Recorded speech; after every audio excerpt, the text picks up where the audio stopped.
So I'm passionate about whatever project that I'm working on at the moment. I've always had a strong desire to create. The arts, music, dance, visual art, photography, and film have called to me since I was a little girl. Well, yes and no. So Pema Chodron has a wonderful phrase, not too tight, not too loose. Too tight and we get tied all up in knots. Too loose and we can't get focused to get the work done.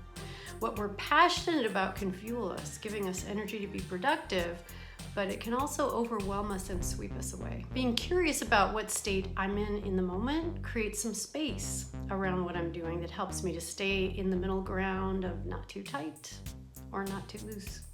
So it's in that space that I'm most productive.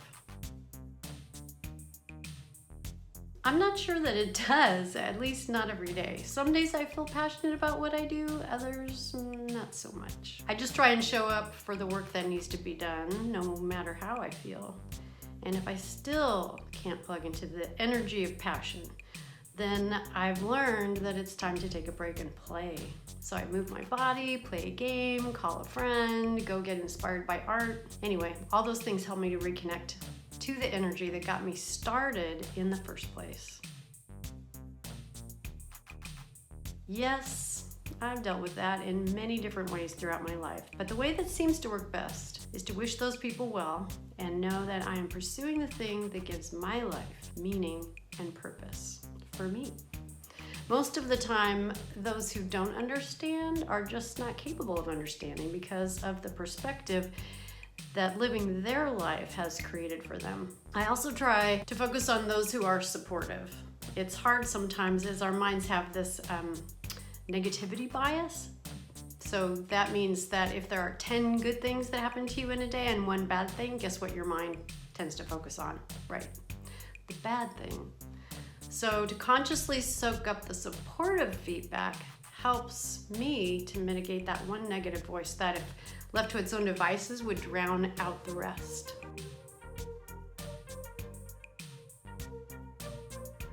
Begin. That's the hardest part. Start small if you need to. Take a big idea and chunk it out into smaller pieces. And keep chunking it out until the pieces are small enough that you can do one thing a day without fail. And be gentle with yourself if you lose the passion that you originally felt with whatever it is you're trying to create.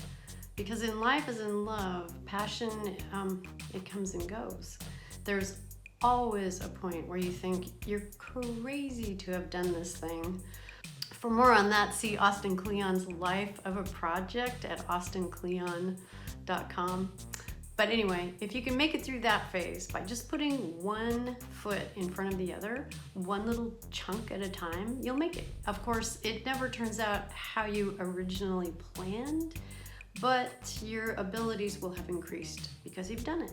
And you'll have learned a ton from doing it that will help feed the next project. I hope that's been helpful. Bye-bye.